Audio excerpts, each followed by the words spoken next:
I'm only arriving at this level because I'm being driven by these guys to this level.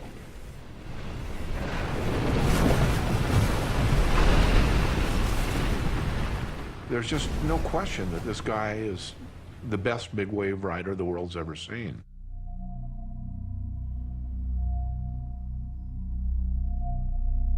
In August of 2000, Hamilton took another giant leap by riding a wave so treacherous and so outrageous that it affected the course of big wave surfing history.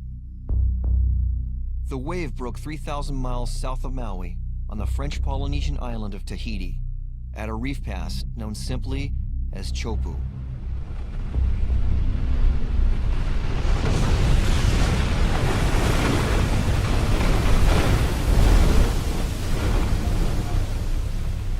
Who ever thought that a wave could suck so much water off the reef, that a wave could be so powerful and cylindrical? The wave Laird encountered at Chopu is a freak of hydrodynamics. Unlike the deep water, big wave breaks of Waimea, Mavericks, and Piahi, Chopu explodes laterally onto an extremely shallow, razor-sharp reef. The result is an extraordinary wave that, while not as high as Piahi, is almost unfathomable in its mass, power, and ferocity.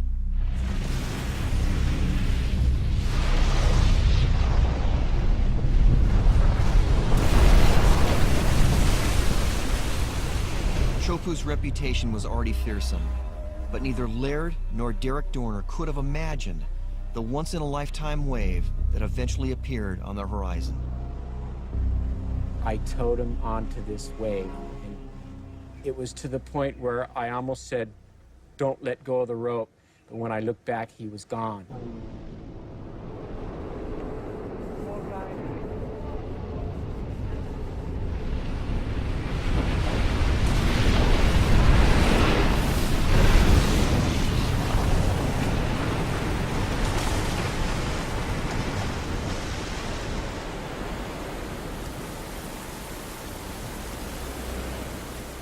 I think it's the single heaviest thing I've ever seen in surfing.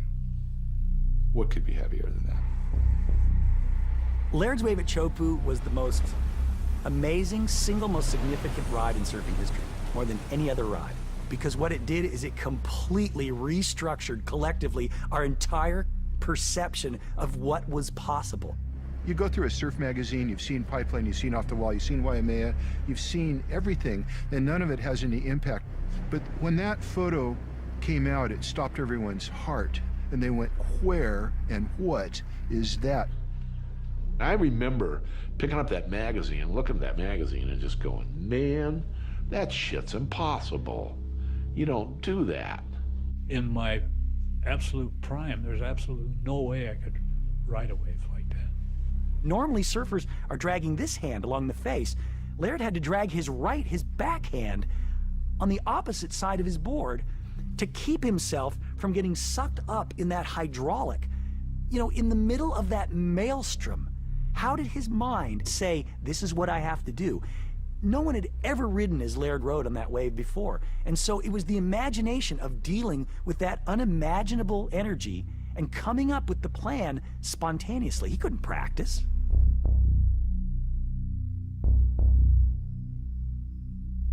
I asked Laird, I said, Laird, why do you ride waves like this? Why do you risk your life riding waves like this? And he looked at me. This is a week after he did this, and he was kind of drained from the experience. He was very mellow and I think he was humbled by the experience. And he goes, Dad, I've trained my whole life for this. I don't want to miss an opportunity like that.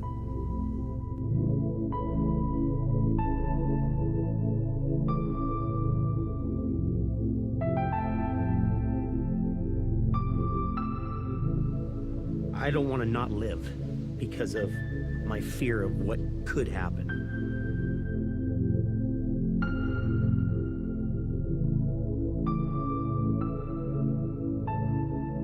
It softened some hard corners in my life, I would say. And I felt honored to be awarded with something so magnificent that it just made me appreciate what I've been able to have, experience, do.